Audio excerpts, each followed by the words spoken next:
Imagine, if you will, you're 6 or 7 years old. You just brought back home your brand new video game, potentially even your first video game. You put it into the console, you turn on the TV, and you're greeted by the blue blur racing across the screen as the iconic Sega jingle plays. All of a sudden, you're filled with excitement and joy because you know you're about to experience something unlike anything you've ever experienced before. Ladies, gentlemen, and humans, I'm very excited to introduce to you our very first guest of the show, Argick, because they embody that feeling to a T.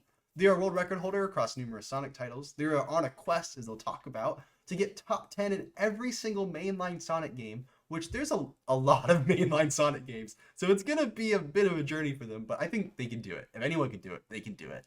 And they're also a world record holder in Star Fox Zero, which has you use the Wii U gamepad, and arguably one of the most questionable controller layouts ever.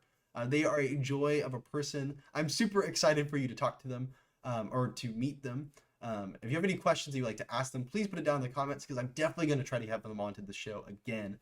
And I would love for your questions to be asked as well. But before we get to the episode itself, I know you're looking at my shirt and you're like, hey, Speck, that's a really nice shirt.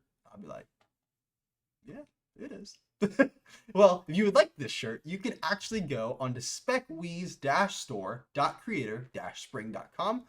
Also, if you would like this emblem instead on a sweatshirt or a mug, as I picked, you could do that at the same store. There's a bunch of stuff with either this in black or white layout.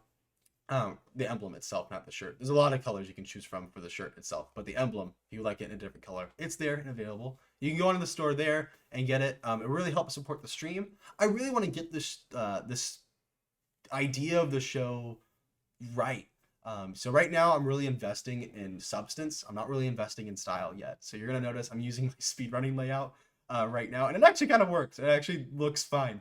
But like the first 5 seconds of the episode were cut off because it happens. So some things are going to be worked out. You're going to be a part of that journey. If you'd like to be, of course, you're not forced to be, but if you'd like to help invest in that journey, beyond viewership is completely enough. You don't have to do anything else beyond that. But if you'd like to give a gift by giving a shirt, hopefully you get something in return for it as well. And the shirt is really comfortable. Like, I'm not gonna lie, this is like a really comfortable shirt. That's the way you can do it. But also, if you want to find Argick, they're going to be running at GDQ 2022, which is crazy that we're in 2022. It's blowing my mind right now. Like, where has the past 3 years gone? They're going to be doing that, I think, next week with Amber Cyperion. They're going to be running Sonic 4 Episode 2 co-op, which I think is going to be really fun to watch because 2 people speedrunning a game, that's not like a thing in my head. So I'm hoping it goes really well. But I think it's going to be really entertaining nonetheless to watch because they are both entertaining people. Amber is actually the person that hosted the first speedrunning event I ever was a part of. Without further ado, we are going to get into the episode. So let's do it. Of Behind the Speed, where we get to know the person behind the runner. I'm your host, Speck, and today I am honored to have our very first guest, Argick. Is it Argick or Argick? I always say it wrong. It's Argick. You got it right. Argick. Yes. Okay, cool. I was like staring at it for like a half hour, and then I watched your GDQ run. I was like, okay, I think that's the right way to say it. So cool. I have Argick on my show, and he is a paragon of joy. He is, I think, the embodiment of what makes playing video games fun. It's fun and it's a game. It's something that you could do to actually enjoy yourself and spread that joy with other people. Argick, welcome to the show. Thank you for having me. It's like, as you say, it's going to be good fun. You know, I love my video games, so it's going to be great sitting chatting about it for a bit. Yeah. So what run are we going to be watching today? Today it is going to be my Sonic Mania run that I got to perform at Awesome Games Done Quick 2021, which is fitting because GDQ 2022 is right around the corner. So it's like, woohoo! Yeah, it's happening again. What run are you going to be running there? For the upcoming run, I'm going to be doing a Sonic 4 Episode 2 co-op run with Amber Cyperion. We've both been practicing hard using the built-in multiplayer feature to do a co-op run. I'll be Sonic, they will be Tails, and it's going to be great fun. That's going to be so much fun. I'm excited to see it. All right, so I have the video pulled up for your run. It's at 37 seconds. We're gonna be a little finicky on some of the tech stuff. So bear with us if we ever get out of sync or something like that. But 37 seconds. And I'm gonna play it at 3, 2, 1, go. All right, we got your run on, and hopefully everything works. So Argick, why did you choose this run? What about this run made you want to choose it? So for me, Sonic Mania was a case of the game just came out at the right moment of time. I was sitting there and I was going, it's like, right, I got into speedrunning in 2016. I decided to get started with Sonic Adventure DX. It was a 3D game, but I also enjoyed the 2D games. I played them growing up and I had so much fun playing. It's just giant nostalgia trip, you know? Yeah. Sonic 3 Knuckles will be one of my favorite games of all time, probably forever. But unfortunately, in terms of the speed run, it was kind of like solved Yeah. basically. Like I say that now, things have happened since that have changed the run, but at the time we were like, nah, this is solved. There's no point in, like, all I can do is learn the run by following tutorials or following other runners. Like there's nothing new to be discovered in the games. Right. So when Sonic Mania came out, it was like, yo, this is my chance. I get to be part of the community and learn this game and route this game. Yeah. And we spent a great amount of time just going through it back in 2017 when it came out, learning all the strats, applying them to levels, learning what our level routes are and whatnot. We really got to knuckle down and do that. And I fell in love with the game because, one, it was just a Sonic game. And it's like, this is what Sonic 4 should have originally have been. You know, like the running gag is, in the elevator, they skip Sonic 4 because Mania is Sonic 4. Yeah. And they're right. Like, it really does capture that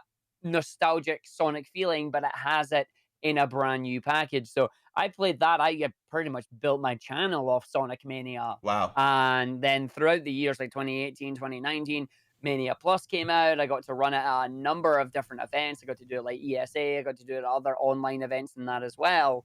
And then it was in, I believe it was 2020. The date might be off, but my friend Amber was running a Sonic event on Games Done Quick, and I got to showcase Sonic Mania alongside a whole bunch of other runs on that for an event called Sonic and the Shiny Things. The whole premise of the event was, yo, Sonic collects a lot of Chaos Emeralds. Show us the runs where he does that. Yeah. And I just did Sonic Mania on it. So it was like, nope, yeah, I'm doing that. It's great. I got a lot of people coming in saying, yo, this run is fantastic. We love the way that you do it. And then I just, like everybody, it was like, I'm going to try my luck. I'm going to submit to GDQ. I'm going to see what happens. And 2021, it's like, yo, we want your run. I'm like, yes. Wow. And that's how it got in. It's like, it was a long time coming, but yeah, it was worth it. Yeah, you know? Totally. Wow. So you kind of hinted at this, but what got you into speedrunning? Like, what was the thing that you were like, yes, I want to start doing this? Was it Sonic Mania itself, or was it like I was already kind of looking into it and then things just happened?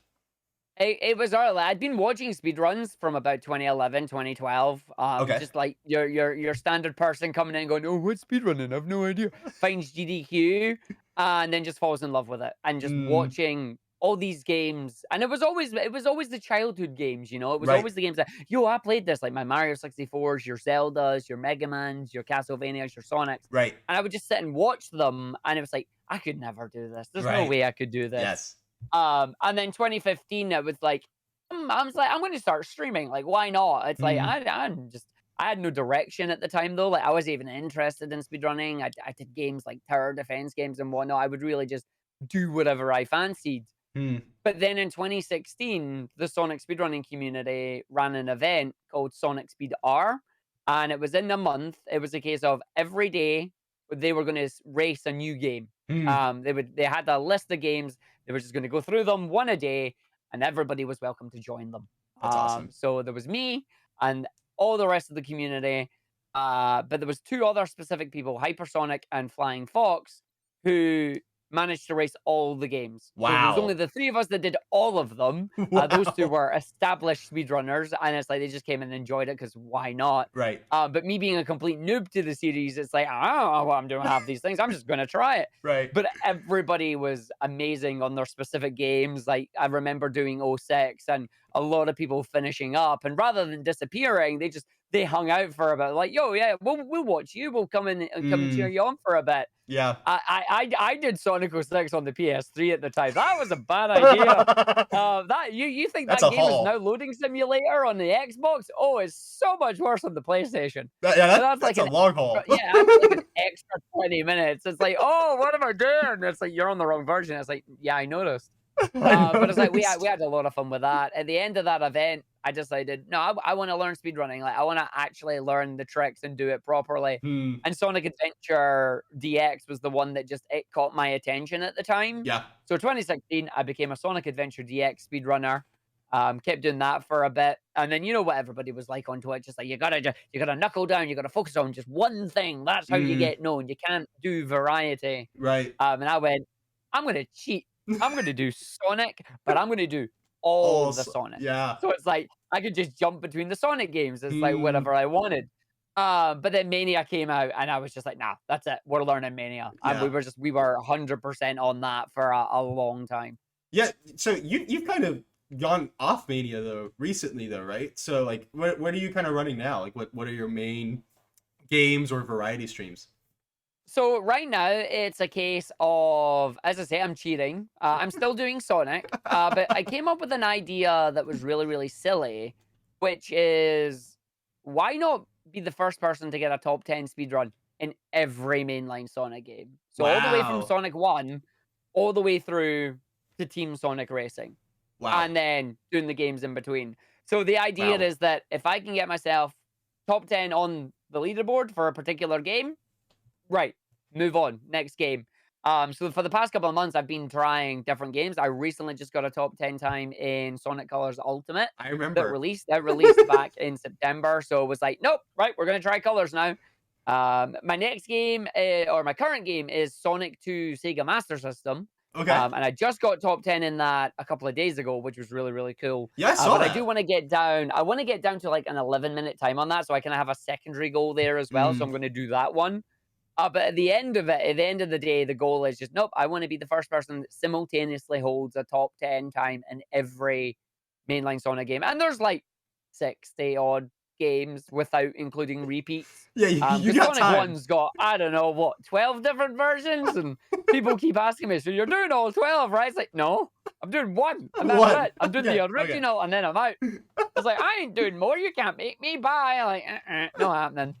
So that's the plan for that anyway. But as you say, it kind of allows me to branch out a little bit in the variety side of things. It's Mm, like it's still Sonic, but sometimes it'll be a 2D Sonic, sometimes it'll be a 3D Sonic, sometimes it'll be a handheld, whatever. It might even be one of the racing games, you know. yeah. But it's like doing that, and then every Tuesday or so, I like to mix it up a little bit as well with just playing indie games. Like I'm a Mm, big indie game fan. I love my indie games. So it's a case of yeah, why not? We'll just put the timer away for a little bit. mm. We'll do some indie games, and then I like an indie game, and I end up bringing the speedrun timer back, and I speedrun it. It's like oh, stop it! So I end up keep It's speedrunning anyway. addictive. It's It's like addictive. yeah, it happened with a game I played called Glyph. Yeah. It's a little 3D platformer, kind of not quite puzzle esque, but it's like it's floor of lava. The floor is lava meets like Cooler World kind of idea. Hmm. And there's like I had a lot of fun, 100% in that game. I thought I'm just gonna speedrun it for a bit, and I'm going, Mm. why am I speedrunning this? I'm not supposed to be. And then yeah, so it's like I can't really escape speedrunning. I enjoy it a lot, but sometimes it'll be Sonic, sometimes it'll be indie games because you know you get games like Celeste, The Hat in Time. Mm. You've got Binding of Isaac. Like I'm on a big roguelike binge right now. If I'm being Mm. honest, like roguelikes are just they're phenomenal. And for somebody who doesn't like RNG and speedruns, I have no idea why I love roguelikes as much as I do. Because it's all RNG. Yet here I Right. am going, I like this. And just it's different every time. So I think Hades. I just started playing Hades, and I oh, it's so think and good. I think the reason why I'm so hooked to it, like I have to like pace myself, or else I know I'm gonna burn out on it. Is like because the movement is just so tight. Like every time I do a move in that game, I'm just like one, it's responsive. Two, I feel super badass, and three, like it just feels nice. Like it's just a good design game. So I think that's why roguelites are so I think popular now because I think the way that they're getting the combat down is just like oh it's super Oh nice. yeah. Yeah, Yeah. I watched the When speed you run. get something, it's just Oh, but Oh, Hades is. I was late to Hades. Like I yeah, didn't get to Hades until like 9 months after it came out. But I'm like, yo, I see why everybody loves this game. This game's it's great. so It's much like, oh, I fun. want it. Yeah, yeah. Oh yeah, But totally. learning, yeah, it's like, and just like trying to speedrun that game. It's like you have the builds you're aiming for, Hmm. but you Right, have no guarantee that you're going to get that build, and right. you just have to adapt on the fly. It's like, how is this run going to work? It's like, I don't know. Right, right. And like depending on the build, and it's like, do you take the suboptimal build or do you reset? I definitely thought about speedrunning it, and I was like, I don't have time. I don't have time for that. So, but oh, going along though with like favorite games, I would say like looking at your background and also your repertoire of games you play, you're kind of a Sonic fan. oh, most definitely. What gives that away? Hmm. Oh, what made you a Sonic fan? What kind of gave you that draw? My mom. Oh, really? Literally, my mom. It's like it was a case of as a kid, I lived in an area that was particularly safe for kids. And it was a case I just stayed inside and played the Mega Drive. My mom had a Mega Drive. She had games like Mega Bomberman, Micro Machines, and Sonic 2. That's And it was a case crazy. of I played Sonic 2. I fell in love with it. Sonic 3 came along. Then Sonic and Knuckles came along. You could put them together. You're like, oh my god, what is this? Like, what's this magic? It's This is amazing. such a- And at that point, yeah, I fallen in love with gaming at that point, and just since then, moved to where we live now, and my love for gaming just grew and grew and grew. That's It was a case that amazing. any time a Sonic game came out, I was right in there. Like I wanted the latest Sonic game. We jumped from the Mega Drive into the N64, so I still played games like Mario 64, Mm, Legend of Zelda, Lilac Wars, best N64 game ever. But it's like I always went back to Sonic every time. yeah. Have fun memories of just sitting behind the couch with my little box that was the CRT with a Dreamcast, Yeah. playing Sonic Adventure on it. It's like, oh yeah, no, that was back in my day. That was amazing, you know. Oh yeah. But yeah, it's the biggest. I grew up with Sonic is Mm, basically what it is for me. wow. That's amazing. I think um I think that's a lot of people's stories. What would you say like your favorite Sonic game? I'll go with what's your favorite Sonic game from that time, from that era? Like what's the one that you like look back and like, yes, that was like my comfort food but video game. Oh, back in the day, Sonic 3 Knuckles, easy, Sonic hands 3 down, Knuckles. I hands down. oh sorry. Keep going. I was just gonna say, like, everybody asks me the question when they come. It's like, "Yo, what's your favorite Sonic game?" The answer is the same all the time. It's like Mm, 2D games, Sonic 3 Knuckles, and Mania. Don't make me pick mm, one because I won't. yeah. 3D games, Sonic Adventure DX, or just Sonic Adventure. It's like, nope. I have fond memories of both those or all three of those games, and I will happily play them. Like you know that whole like, if you were on a desert island, which game would you have? I'd Yeah. have either of those three. Okay. That's awesome. Yeah, I my first introduction to the 2D games was the GBA ports. So I didn't have the fondest memories of them. Yeah, yeah, So tiny totty screen. yeah, tiny screen, broken game. So but I actually just started playing through the classics again. And Sonic 3 it just a it's just masterpiece. Mushroom Hill Zone I think is still my favorite level ever. I don't know why. I don't know why it is, but it's really good. But You get to go fast at points. It's yeah, so nice. you get to go fast and like I don't know if you've ever watched Donkey. He's a YouTuber, but Mhm, he had a review for Sonic Mania that he was like the biggest thing about Sonic that makes him so unique is momentum. Like the fact mhm. that there is such a easy or a needed balance between going fast and an actual solid platforming. And when it's nailed right, it is the most gratifying type of gameplay that's just no one can copy. No one has been able to copy that type of gameplay to date. It's just Sonic. So um, going along though with speedrunning, and you kind of touched on like your first event with this Sonic R event. But what would you say is like would you say that's your first marathon event? What would you say like your first marathon experience was like? Well, that wasn't a marathon event or anything. Like that Okay, was just a community run event gotcha, that we all just happened to stream together on. I gotcha. think my first ever marathon event was the ESA 2018, Okay, or was it? Yeah, it was either 2017 or 2018. It was one of the two.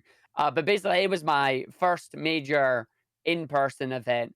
that I went to, and we got to speedrun Sonic Mania like on a big stage, basically. Wow. The first actual event I went to, and this is hilarious to me considering I know these people now. Yeah. I went to a random stranger's house. We were running a speedrun marathon for the United Kingdom Speedrunner Gathering, and it was in Glasgow. It was in my friend Paulister's house, who at the time I had no idea who he was, That's had no idea crazy. who anybody else was.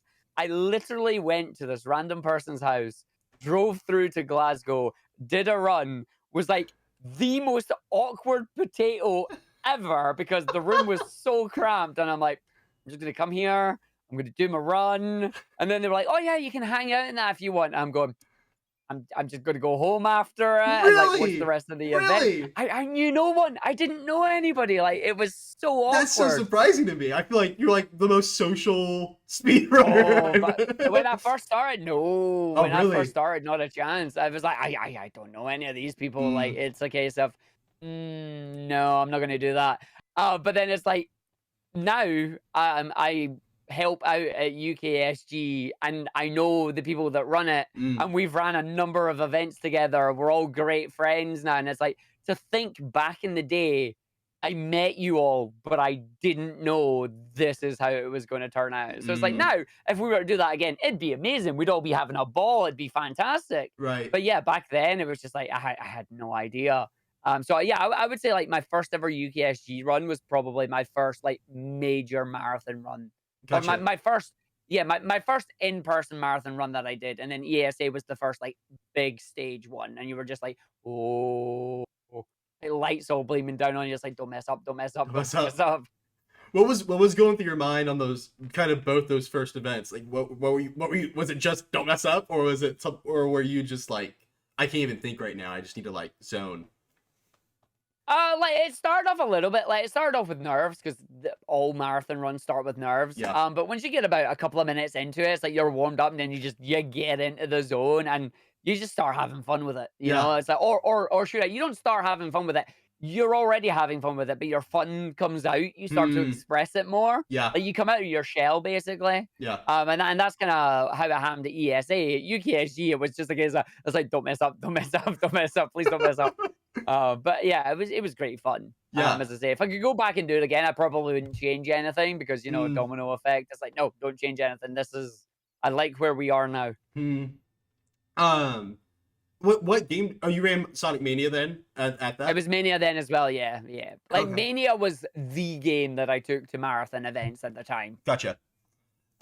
So for marathons and practicing for marathons, what would you say like your mentality is? Like how do you handle mistakes while still?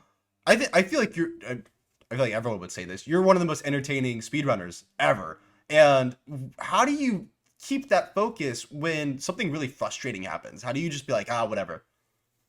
So on my streams, I'll get frustrated at it. Okay. Like it happens. We're all gonna get frustrated. Yeah. I do try and keep things as positive as I can because there's no point in doing something that you don't like. Right. There have been times where it's like, you know what, I'm not getting a run on today. Things are not going well. I'm gonna switch to something else. Mm, Like that happens. yeah. But 9 times out of 10, if a trick's not working out or whatever, I'll just sit and practice it. Like I'll spend 15, 20 minutes just practicing the trick, trying to Wow. get it and get it and get it. But generally, my mentality for speedrunning is I'm a full game runner. Like I Mm, will always aim to try and do full game runs. mm, ILs only if it's a specific IL that's really giving me trouble and I need to improve on it. okay. But most of the time, I just aim for nope. I am a speedrunner and an entertainer. I'm here to entertain people on Twitch. I want to make sure they get at least 1 or 2 runs. Mm, Even if they're not the fastest runs in the world, it's still practice because there's right. nothing worse than having a fantastic early game and then resetting all the time and Yeah. not getting any practice on the late game, so your late game sucks. Oh, yeah, So I I just end, now I end noticed up that. trying Yeah. to, yeah, I end up just trying to do like lots and lots of full game runs and do Mm, that. But yeah, it's the case that when you're in marathon mode or when I'm in marathon mode and I'm just talking at 500 miles an hour, trying to keep the things going. If something happens, it's literally a case of just roll with the punches. mm, Always know your backups is my number one tip for marathons. It's like, wow. be it. you have to load a save file, or you have to load a save state, or you have Mm, to take a different route, or whatever. Doesn't matter.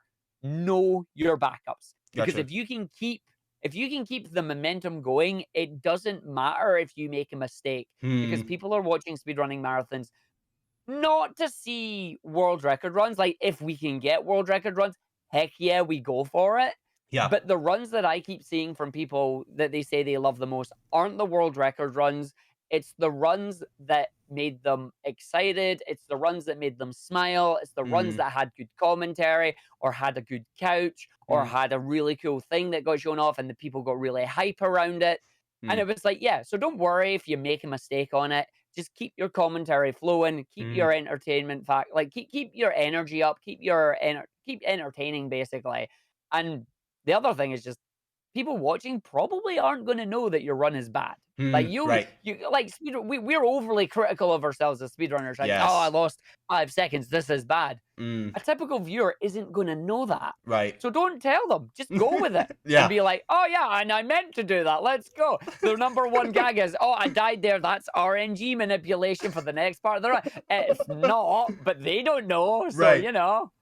I And it's like, yeah, that's just kind of how you go with it. Like, just roll with the punches and don't worry as long as you're close to your estimate. Like, it doesn't mm, matter if you go over. If you go over by a minute, it's not the end of the world. gotcha. If you go over by 5 minutes, you're probably going to get mercy killed. But Mm, going over by 5 minutes is the same as going under by 5 minutes. Like, right. going under by 5 minutes, you've messed up the schedule as well. So, you Right. know, like, don't worry about going over. It's a meme, yeah, but nothing really bad will ever happen. Mm. Yeah, I've done 2 marathon runs now. I just don't really have the time for all of them. But the first one I did, I remember the whole entire time I was like apologizing. I was like, oh my gosh, like I'm so sorry, I made a mistake here. And everyone's like, we don't know. You don't need to tell us that. And I was like, oh, okay. Um, so you said that you get frustrated on your Twitch. So maybe this next question won't be applicable, but it's something that I observed. And so whenever I come into your stream, or whenever I'm watching you, whether it be on a marathon or whatever, you are always, for the most part, happy and bubbly. Like you're just having a good time. Did you kind of adapt that mentality, or is that just your natural state of playing video games, where you're just like, yeah, I'm just kind of just a happy person? That's me. That's Mm, I don't have the energy to put on a character, but mm, I have my natural energy. So that mm, is me. Like, you know. yeah. But yeah, no, I'm happy. I'm bubbly. I'm playing video games. If you're not Mm, happy while you're playing video games, why are you doing it? You yeah. know? Yeah. Like, don't do things that are making you unhappy. Yeah. But yeah, no, that it's literally who I am. And like when I say I get frustrated on stream, I was like, I'm still happy and bubbly, but I can be frustrated at the same time. You Mm, know, it's like right. you have that couple of minutes, that 5 minutes of just, oh, this sucks. Like, why, can't be bothered. Like, this is annoying me. Mm, All right, no worries. Let's just go on and do something else, or do another mm. run. You know, we'll go back into it. And yeah, it's just a case of I just stay happy about it, and Wow. it lends itself to the marathon commentary that I do. Yeah. Yeah, totally. Yeah, whenever I watch your commentary, one, I don't know if there's a mistake, and two, like, I don't think there's ever been an instance where I'm like, oh, he's ticked right now. Like he's just he loves this game. With your commentary, was that practiced? Like, did you practice commentary, or was that just like naturally, like, just a talent that you have? So it's something that I actually grew into. Really? Initially, when I started, I didn't really know what I wanted to do with commentary, other than I wanted it to be like informative. Like Mm, I knew for myself that I wanted people to understand what I was doing, but in the simplest terms possible, because not everybody's going to understand the tech. mm, But at the same time, I wanted to be entertaining with it. Like yeah. I'm there to have fun. I'm there to show off. Is what Mm, I'm there to do. You yeah, know. that's super true. So it's like I'm going to be a show off while I do this. I'm going to have fun with it. And it was a case of it's like, right, how do I do this? Like I've got a problem. I can Mm, be entertaining, but it's like trying to fit all this in while going fast doesn't really happen. yeah, So the idea was, all right, I just got to speed up my commentary. So it's a really. case of I'll sit and learn a run, and while I'm learning the run, like I'm working in my mind, right? Okay, what am I going to explain at this point? Like, am I going to explain basic tech, like the basic movement or whatever's coming up? or am I going to explain the glitch that I'm about to do? How am I going to explain it? So it's like my commentary is like a jigsaw puzzle that comes together the more that I do the runs that I've Wow. noticed. It takes inspiration from people like Murray Walker from like F1 because like his levels of energy are just amazing. Gotcha. There's always also Trevor Quickshot Henry who does like League of Legends casting and whatnot. I Mhm. love his casting style, and Yeah. it's like he's kind of an inspiration for it as well. Because I used to watch a lot of esports back in the day, not so much now. Yeah. But it was the idea just back then. It's like those people just really inspire me in terms of here's how you want to do commentary. Here's how Mm. I want to do it. So I want to make it fast. Like I need to make it fast if Right. I want to make it informative and fun. And Wow. a lot of people love like the meme was born of, does this guy even breathe? Yeah. He's not breathing. He's Yeah. doing the run. No, no. Like some of the comments were just like, hold on a second, this guy's using his hands, but Sonic's also moving. Is this pre-recorded? How does he do this? It's like just things like that. And the comments are all saying, just, I love his energy. He kept it Mm. up for the full run because a lot of people see it at the start and they're going, nah, there's no way he's doing that for 50 minutes. And then it's like at the end of it, they're like, he kept it up. Yeah. How did he do that? And then on the flip side, I have other people that are like, I can't watch him. He's too tiring. Like Mm. they get tired watching me, and I'm like, honestly, that's a mood. I can understand it. I'm not going to be everybody's cup of tea, Yeah. but I'm not going to change either. Like this Oh, is yeah, what totally. people like it. This is what people know me for. I'm gonna Mhm. do this. So it's like the marathon run is the tip of the iceberg. It's like that is everything coming together in that presentation. Wow. Where the rest of it under on my stream is you get to see me learn the run. You get Mhm. to see me learn the tricks. Then I get to practice commentary because there's sometimes I'll just sit there and I'll go, all right, folks, I'm going to ignore you for a little bit and I'm just going to do a commentary style run. Yeah. And it's like just so I can get the flow in my head and know, right, okay, I need to change this area. Like, I need to maybe move this tech to a later stage because it doesn't get used until a later stage. So there's no point in mentioning it at the start. Mm. I don't want to front load my commentary with like too much explanation if I can space it out Yeah. and keep going with it basically. Do you write any of it down, or is it all mental? Mental. Wow. Yeah, I don't write any Wow. of it down for it. It's the case that the more I do it, the more I kind of just change it on the fly and allows me just to adapt in the moment as well. Yeah. Especially if like there's a mistake that gets made. Mm. It's just like, okay, no, I've made a mistake. I was going to say XYZ. I'm not going to bother because they're not going to see that. I'm now going to say ABC, you know? Which means like you really do have to know the backup. So when you get to the backup, you're also capable of explaining that instance. Yeah, that makes a lot of sense. Yeah. Wow, that is amazing. And then do you practice offline at all, or is it all on stream?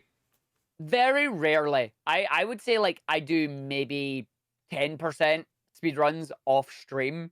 And if I am speed running off stream, it's because there's a specific glitch or a specific level that's giving me trouble, Mm. and I feel like I need the extra practice on it. Yeah. Most of the time, like I'm just speed running on stream. As I say, I like performing. The Mm. audience, having an audience, just gives me that motivation Yeah. to push my times lower to hit the goals that I want. It sounds really silly, No, it but makes it's like sense. having other people there is just it's a big help. Yeah, for some people that like I know for me, I definitely prefer offline because when I get an audience, I get pressure. So like it, but I think it's like the difference though. Either it's going to be encouraging and like inspiring, or it's going to be stressful. That's super cool. I didn't even think about that and how practicing it and just thinking like how you mentally work it out. That's super cool. Um, before like a run or like I guess a run or maybe like a marathon, do you have like any like rituals that you do? Not really. No. I mean, the running gag is that I always have Iron Brew nearby, so you know, I have that, and they're like, "Yep, no, that's fine. That's about it." But I changed my habits to where most of the time I'm sitting drinking water on stream now. Like Okay. that's Iron Awesome. Brews for main meals, but it's like if I'm keeping on going, it's like nope, staying with water because it's far healthier for me. Right. My mouth doesn't get sticky. I can just keep going and going and going, you know. Hmm. But yeah, no particular rituals or anything. Maybe crack out a few jokes or whatever if I'm in with the tech team or whatnot. Just sitting, chilling, chatting, and then we go on. You know. That's crazy. And then with you still get nervous? You said earlier that you still like get nervous. Oh yeah. Yeah. Oh yeah. Like it doesn't matter what marathon you're doing. Like I still get nervous when I come in. It's like a case of I know what I'm about to go and do. Let's hope I don't mess up, Hmm. you know? And that's basically it. It's like, just make sure I don't mess up. And then you have that. It's like a mix of pre-marathon nerves as well as just like standing at the side ready to go on. But Mm. once you're on, they all just disappear and you just start having fun with it. That's amazing. I remember the first time I did it. It was like until like the very end. I was like, okay, I now feel comfortable, and then it was over, and I was like, oh well, okay. Yeah, you're like, no. Ah, how have you avoided burnout then? So like you are streaming pretty much every day, from what I've seen. You stream every day for like what would you say, like 2-3 hours? So I stream 5 days a week. 5 days a week. And the way I work it is that I do basically two streams a day, one 4 hours, one 3 hours. Okay. That allows me to take a little break in the middle and either A, change game, or B, and B, go grab some food and just like re-energize basically. Because trying to Hmm. keep that energy up for 7 hours it's taxing, you know? Yeah. But it was a case of just back in the day, I was told if you want to make it on Twitch, like you need to be live as much as possible. Hmm. Not necessarily as true nowadays. Like there's other things that you can do to help you out, but I had my schedule made for that kind of reason, and I've kept up with it. So it's like every Saturday, Sunday, Monday, Tuesday, there's the dual stream. Hmm. Wednesday, Thursday, Friday, I work a part-time job, so I to supplement income from Twitch. Yeah. It's a case of the Wednesday, I'll do an evening stream. Thursday, Friday are my off days, or days where I can do things like this or can work on YouTube videos, things like that. Wow. Um, but yeah, it's the avoiding burnout. It's just a case of one, as long as I'm enjoying it. Hmm. If I'm not, or I'm not in the mood, then it's like, no, you have to take a break because if you Hmm. don't, you will burn out and you will not enjoy it. The other thing is people can tell when I'm just not in it. It's like, Hmm. so what's the point? Right. But the other Wow. thing is games. Like as long as I have a goal that I'm aiming to hit, Yeah. then I don't feel like I'm wasting time, as well as being able to jump between games. You know, Hmm. it's like being able to jump between Sonic games is a blessing. Hmm. Because normally if you jump between games, your viewership tanks. And Hmm. I'm in this fortunate position where it's like the numbers fluctuate a little between Sonic games, but as long as it's Sonic, there's not a massive dip Yeah. compared to on Tuesdays when I do the indie games. Then I notice like quite a significant dip. But that's just Hmm. because everybody's not interested in indie games, Right. or they're not interested in the indie game I'm playing. So Yeah. it's like that's totally fair. Wow. But that's how I go about it: is indie game to not burn out in the speed runs, and then take the breaks in between just to freshen up, basically. Yeah. JDog420 asks, what do you do if you majorly mess up during a marathon? Define majorly mess up. Because honestly, the difference between a minor mistake and a major mistake is nothing. I'll do the same thing. Really? Like the idea is the show must go on. Hmm. You're in the moment. You're in the spotlight. If you make a major mistake, either A, use your backup, or Right. B, do it again. Hmm. Just practice. Like just take the time, refocus, go for it again. Um, it's easier said than done, obviously. Like you Right. you are fighting against nerves, and if you do mess up, in fact, the Mania run that we have there, Hmm. there was a big skip that I tried to do, flying battery 2 boss skip. It saves like 2 minutes if you can skip the boss on it. I flubbed it, and Really? I was just like, all right. I was like, I failed it. Fair enough. As I was in the process of explaining it, I did my jump and I immediately went, like, because I knew the moment I did the jump, it's like, I've jumped too early. That's it. There's Wow. nothing I can do. So it was like, okay, no, we're going to die. We're going to respawn. We're going to go in and we're going to do the boss. And we just explained it as if I was going to do the boss and Hmm. then went on with the rest of the run. Wow. That's amazing. I love how you just were like, whatever. Like you gave it like the weight that it needed for a second, but then didn't Hmm. let yourself dwell on it. That's super cool. Yeah, Um, give yourself the time to mourn the run or mourn the trick that you right, wanted to do, right. but then after that, move on, do the run. Mm, If you want to dwell on it, dwell on it afterwards. yeah, yeah, that makes sense. Thank you, JDog, for the question. So, kind of transitioning a bit from running. Well, kind of, but you are I think I'm saying this right. A super mod, a global moderator in the Sonic speedrunning community Discord, and you're I would say you're a leader. Most people, whenever you come up into a conversation, you are very much respected and listened to. How has that like impacted you being a leader and kind of a forefront in the community? It's funny because I've never thought of myself as a leader or anything Really? like that. No, Really? I haven't. The role that I have in Discord, the global moderator, is there just to basically stop people from breaking the rules, stop people from being, 12-year-old kids, Mm. basically, to stop them from misbehaving.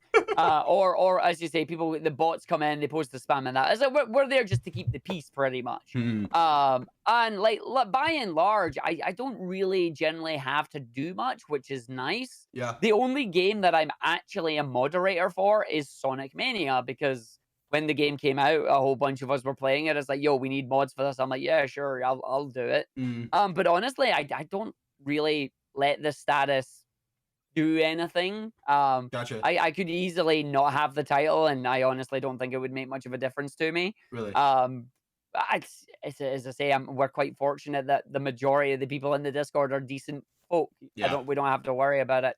And moderation and verifying is a case of it's like, yo, it's a volunteer position. Either you do it or you don't. Right. The fact that you say that people see me as a leader when you mention Sonic and things like that, that's honestly amazing. Like I love that Mm. that's a thing that people can see me as, and I hope to continue doing that and just and have fun and shine a spotlight on the Sonic speedrunning community Mm. while we do things and while I do my own personal stuff as well with Sonic speedrunning.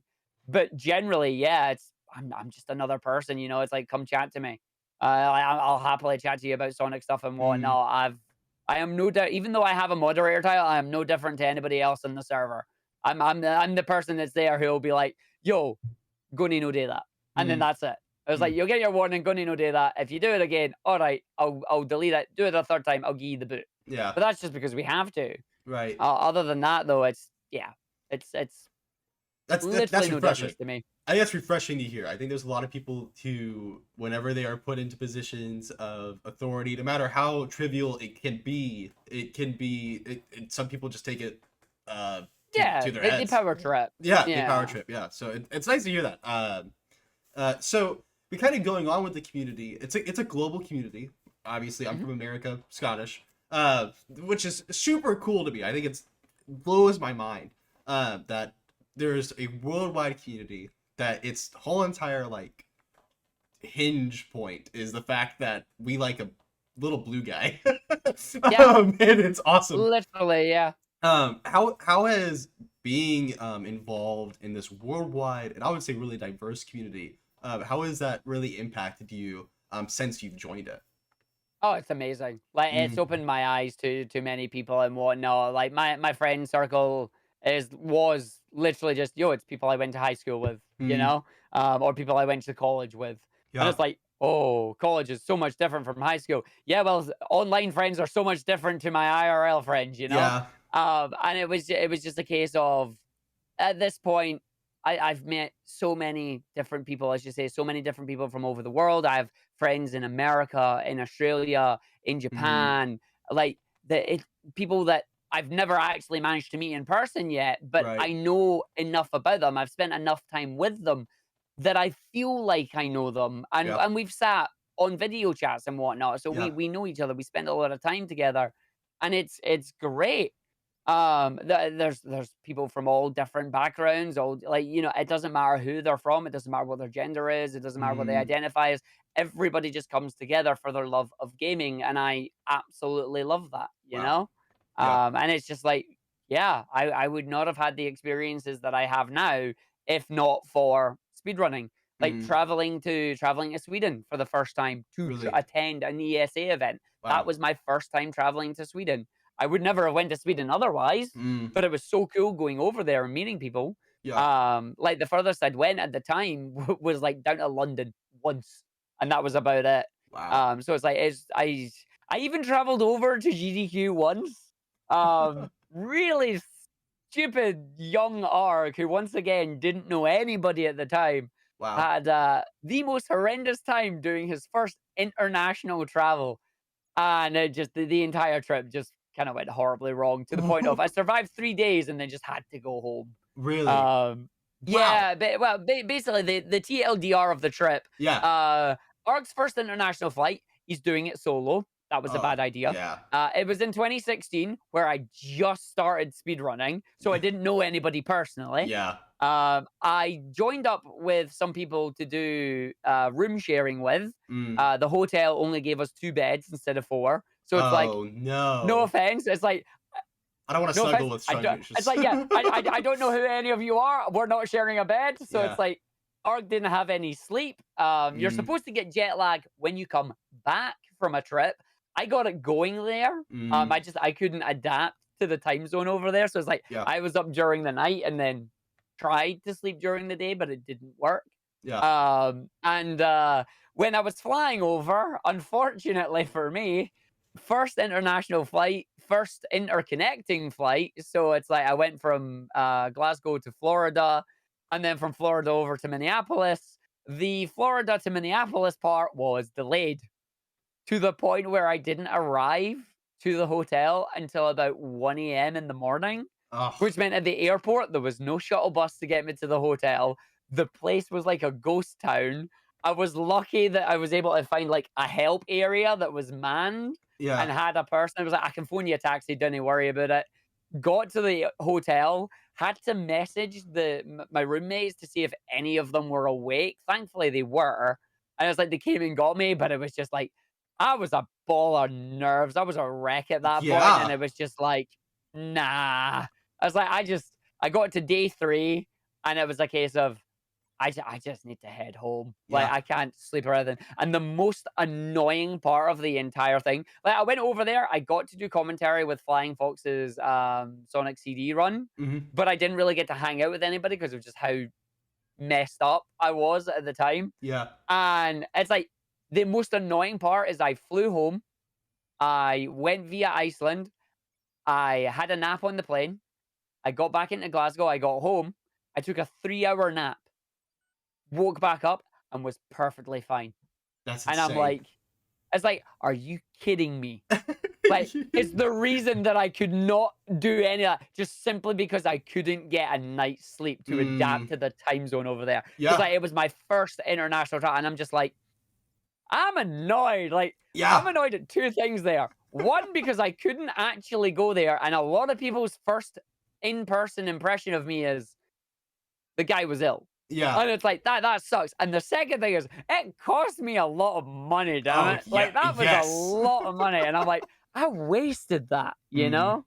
But it's like I love the folks that we were rooming with at the time. Like Mhm. it was great to meet them, and they tried everything to try and make it as comfortable as we could. But yeah, just by day 3, I'm just like, I gotta go. Like, Yeah. I'm sorry. And it's Yeah. like, go home, watch the rest of the event online, and it was like, this is amazing. I should have been there. Uh but that That's that that was back in 2016. So it's like I've always said that I want to do a redo yeah. at some point. If we And I can ever will do do a it. redo at some point, especially now that I'm more experienced with traveling Mm. and I know more people Yeah. and we know don't go for a 4-person room because there's not 4 beds. Mm. But yeah, like the hotel at the time, it overbooked. It had like GDQ, some kind of business event because there were men in suits around, Mm. and I think it was like a volleyball tournament they were like hosting the teams at. So it's like they were stacked to the Yeah. point they didn't even have any of their travel beds or anything left. There was like just a That's series of crazy. unfortunate events. Yeah. That's how it goes. My family, we call it, my last name's Davis.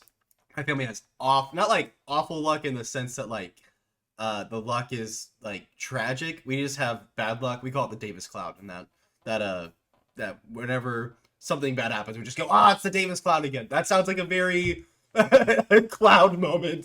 The cloud of bad Yeah, luck. That's the yeah. worst. So you kind of touched on this earlier, that you kind of really found a community online, and that like they're not just like people you kind of talk to, like they are your friends. Would you say that your main source of community is online, or do you think now, well, with the pandemic, it might have to be, but Hey. or would you say that it's still like, no, like I definitely have a balance between a community in person versus online? It's definitely a lot online now. Mm, The people that I still hang out with, like IRL, they frequent my Twitch chat. Like they Wow. come into my Twitch chat, they hang out. And the people that as I say, the friends that I have at college, the friends that I have in person, from high school, like we still hang out. We still have like games nights and whatnot. Yeah. I was meant to go to one of their places for New Year. Mm, Unfortunately, as you say, COVID happened. Yeah. yeah. So it's like couldn't do any of that. But Mm, it's like the fact that they frequent my streams and that as well. It's like they're just as much as an online member as they are people that I can go and actually meet. that's amazing. Whereas people that are online who come and join my streams every time, who hang about in my Discord, who chat, it's like, yeah, it's like I do consider them like part of my wider community that I hang out with Mm, online because without them, I wouldn't be able to do any of this, you know? mm, It's like, and that's how it is. And I've always said when we get the ability to go back in person and have in person events again, it's like, please, if we are at the event together, come and find me. mm, Like, we will chat, we will spend time together. If I am free, I will try and make some time for us to hang out together, you know? yeah. And that's basically the plan for it. That's amazing. So kind of a philosophical question. I know for me, before the pandemic, this is like back in high school, so this is like 6 years ago. But for me, I didn't really have friends in my community and whatnot. Most of my friends were online because I had just moved, so it was like a weird transition. So most of my friends were online, and so I very much empathize with the idea that online community is legit.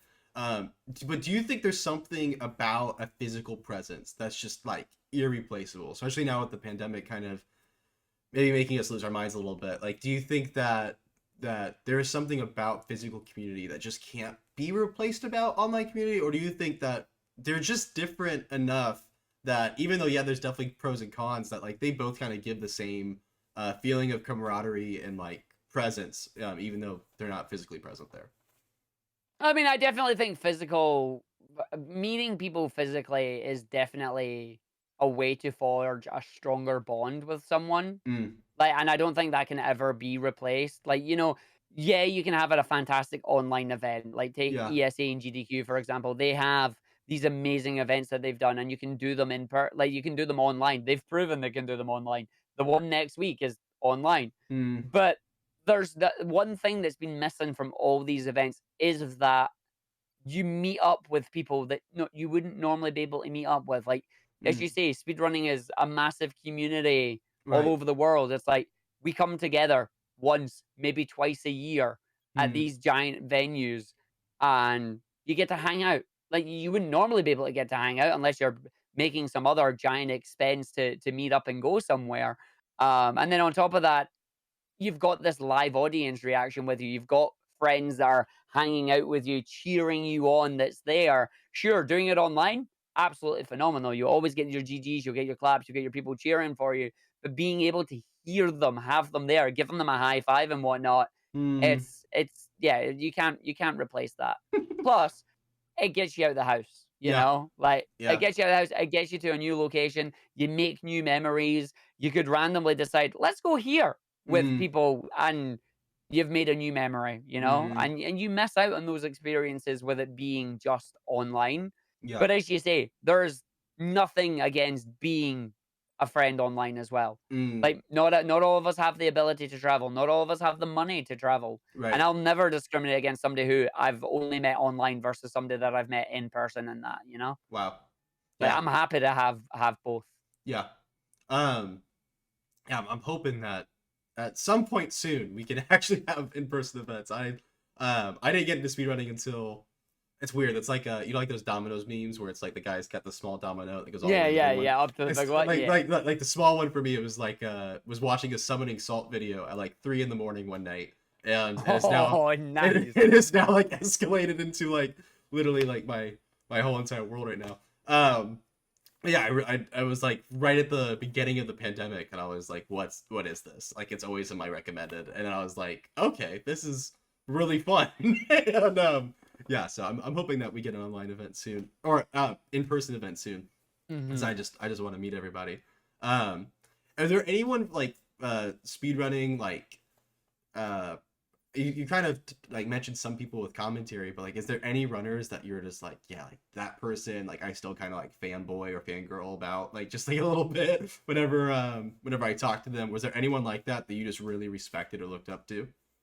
Oh heck yeah, lots of people. Big Yeah. John, Bobby Blacktastic, Critical Sid, Frock and Arg, Boy the Hero, Ashwin, who else? Like trying to think, there's loads. Joshimus, there's Edino, there's Planks, there's Mike Uyama, there's Amber, Mm, there like literally a lot of people that I just sit and interact with online is like, no, I want to meet them in person. I want to yeah. hang out with them because it's like we Yeah. have so much fun together. It's like, Mm, why not?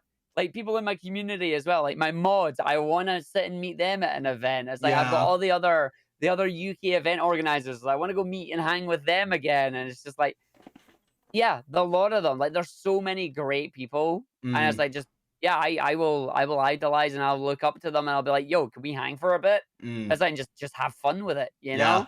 Yeah. That is amazing. Definitely have definitely I know that feeling.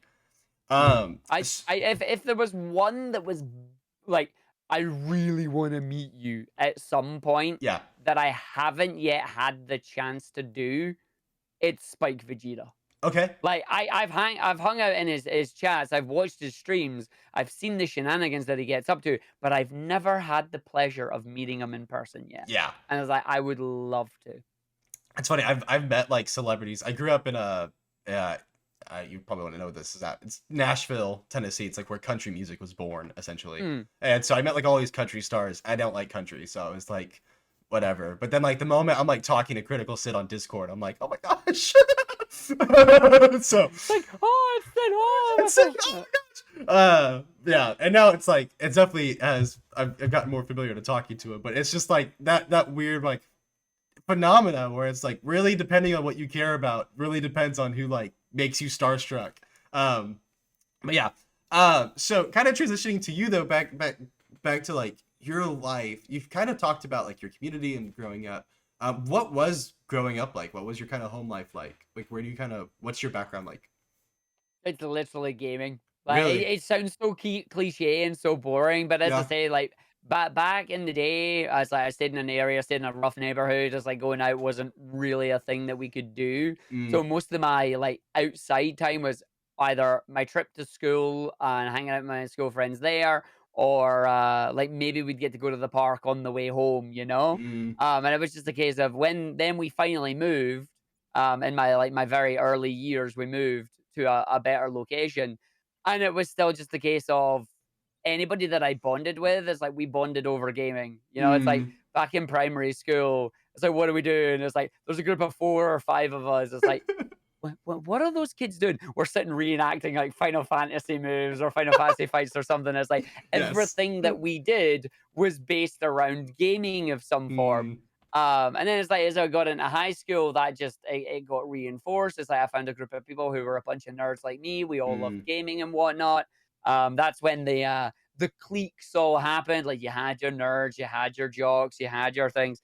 And it's like it was just a case of it's like, oh, you are quite clearly under like the nerdy category, or you're going to get Mm. bullied. It's like easiest way to stop bullies is like just agree with them, don't give them a reaction. And they were Yeah. like, oh, it's like we're just going to leave you alone, to the Mm. point where it's like they left us alone. And then in actual class, when there was not as much of them, they just had to talk to us and get to know us, and then Yeah. realize it's like, oh, they're not actually that bad. Yeah. It's like we like football, they like video games. All right, fair enough. Yeah. But it was like all the things like that. It's kind of obvious, you know. It's like got the hair. You'd get the typical comments. Get a haircut, and you just sit there and you're going, "That all you got? Like, come on, like try it. We need more than that." And Mm, it's just like it never happened. But when we were all in our cliques, we were all in our mm. groups, and yeah, so we were just I found like-minded people. We were all just talking about gaming. We were having fun, and yeah, literally everything just spawns for me liking video games from Wow. that moment where my mum had her Mega Drive. I started collecting them. I started collecting memorabilia. I started Yeah. collecting like, you know, you can see it in the background here. I have a lot of stuff. Yeah. And yeah, like it's as much as it like I do like movies. I like watching my superhero movies. I like watching sci-fi movies. I Mm. love Stargate. I love like sci-fi shows like Stargate Andromeda. Star Trek, things like that. I am your typical nerd in that Mm, sense. But it is a case of, yeah, just growing up, it was always game, game, game, game. wow, that's amazing. And it's so funny hearing the experience because, like, like in a global community, you're like, oh, so things are gonna be different, but it's like, nah, like some things are just so constant, like clicks, Mm, high schoolers being high schoolers. I will say, like, it is encouraging. I kind of had the same experience in high school where it's like people like would try to bully, and then we were just like, we're not that different, why are we doing this? It's not even like funny, and then like we just stopped. And it's so yeah, yeah, yeah. That's literally it. Yeah. it's giving me encouragement Uh, for like future generations. Like hopefully like that's just like a normal thing that starts happening. Like kids just are nice to each other because like they're just apathetic. Yeah, they realized, I was like, oh, fair enough. I mean, what I still remember one of the most funniest moments we ever had is like, because our classes were always set like you either were in a small set of 15 for Yeah. like things like physics and physical education Yeah. and stuff like that. But then for your major classes like learning English, learning math, learning a language, it was like you were in classes of 30. Two stories that I remember big time. And there's a theme here. I'll let you see if you get the theme. All right. All right. But in German, the we were in German class, we were learning that anytime the teacher went out the room, and we were a mix of everybody at this point, didn't Mm. matter who you were. The moment the teacher left the room, it was everybody got the dictionaries out and they just threw them at like the other side of the classroom. And it was a case of who could hit who with the dictionary. And these were chunky Yeah. things, right? And it was just like we would all everybody was partaking in it. It's like, why are we doing this? Like, I don't know. It's like we are. It's like it's a bonding thing. It's like you're all weird. It's like, yeah, pretty much, pretty So much. weird. But it's like I then love it then though. another thing I remember is like PE, physical education. It was Mhm. like, okay, what are we doing? It's like, well, you were split up into zones. It's like you were doing whatever you were doing in each zone. Mm. Most of the time, if we could get away with it, it was dodgeball because dodgeball is absolutely fantastic. And we're like, we love just throwing things at each other and away we go. I couldn't throw. I was terrible at throwing, but I could catch. And if you Oh. caught, you could bring back a teammate. So it's like I could catch, so I was getting picked in for that one. But there was one time where you're not allowed to play dodgeball, and that's if you're outside on the AstroTurf. Okay. So what did we play? Dodgeball. Hockey. Oh. Hockey. And what were we doing? We weren't playing hockey. We were basically whacking each other with sticks, pretty much. The running theme here is we were violent to each other for some reason. And it's like that was the bond of we don't need to bully you. We just gonna get you in whatever class that comes out. And Right. everybody just gave as good as they got. And Yeah. like it built up this stupid sense of camaraderie because if somebody outside the group tried it, Yeah. then the group would come together and be like, yo, not cool. Not cool. Like, Right. no cool. It's like one of us, don't bother. And Mm. it's like that kind of silliness just like Mm. we were a violent bunch, is what we were like as kids. It's like, Right. damn. But it was a It's silly like you don't bunch. realize that until you look back on it, you Yeah. know? Right. Oh yeah. I mean, I look back. I'm a huge Melee fan, a Smash Brothers Melee fan, and Hungry Box, a Jigglypuff player. But I think getting older is just looking back at yourself and just going, over and over again. And then you turn Yeah, 30 and then yeah. you're like, for the future. I was like, yeah, that's Pretty pretty much much. the experience that I'm having right now. So, but at the same time, it's so funny. All right. Well, we are coming towards the end of the interview here and also the run. Arg, thank you. I know, right? It's like end of the I was like, holy crap. Arg, is there anything else you want to say or anything else that you want to share as we kind of come out to the close here? Just a case of look forward to many more runs in the future. Yeah. And thank you for having me on as a guest for your podcast here. I hope it does very, very well for you, and I look forward to watching more in the future, you know? So thank you. Where can we find you? What are your socials? What is your Twitch? All those things. Give us the rundown. The rundown. You can find me twitch.tv/Argick. As I say, every Saturday, Sunday, Monday, Tuesday, and Wednesday, you'll find me there doing stuff. I have my YouTube. If you type in Argick YouTube or YouTube Argick or any variation of the such, you will find my main channel there. Again, videos uploaded every Monday, Wednesday, and Friday. Mixtures of speedrunning PBs, Sonic fan games and ROM hacks, because I love checking them out. And of course, whatever indie game shenanigans I'm doing. You can also find me. Main social media is Twitter. You can find me at JK Argick there because somebody stole Argick. I'm like, dang it. But I also have a Facebook, and I just recently started TikTok as well. Again, both of Ooh. them, just type in Argick, you'll find me. TikTok will probably be when games have broken on me in some spectacular fashion because that happens a lot. Yeah. Awesome. Well, thank you again so much for being on here. It's been a pleasure talking to you. Yeah. Yeah, likewise. It's been great sharing all the stories and that. Yeah. All right. Well, thank you everyone for watching the very first episode. I will have this all edited. I'm gonna do some business real quick. So if you want to stick around, you're more than welcome to. But if you want to pop out, you're more than welcome to as well. All right, everyone. So for last things are to talk about is some orders of business. If you're looking at my shirt or at my mug and you're like, "Yo, I like that," you can actually buy that, and you would be supporting the stream as well. It's really important because I would like to pay rent at some point, but I also have a job, so it's totally fine. But right here, if you like this, or if you like the Speck mug, you can go on to Teespring, SpeckWe, and get those there. This has not sponsored yet, but if you know anyone that would like to, please hit them up. But we are going to be endorsing soon here further any charities or nonprofits that help out with gaming and help out with any charities around the world, help out with LGBTQ communities or Doctors Without Borders, anything that we can. We can't see the shirt. Model it. All right, I'll model it. Woo! There's my modeling. Because our biggest thing that I want to emphasize both is that people exist. It's not just speedrunners. They're not just Twitch usernames. They are people. And I want to make sure that we're highlighting not just who they are, but also other communities that they may belong to. So please keep on a lookout for that. If you have any suggestions about communities or about any nonprofits that we can highlight on this channel, please let me know. You can find me on Twitter at SpeckWii, SPECKWII. And please let me know about that. Again, Arg, thank you so much for being on the show. We will see you guys next week. I will be interviewing Deku on the 13th. I think it's going to be a little bit earlier. Check my Twitter again for the time. And we're going to be watching some Sonic Heroes. So have a good one, everybody.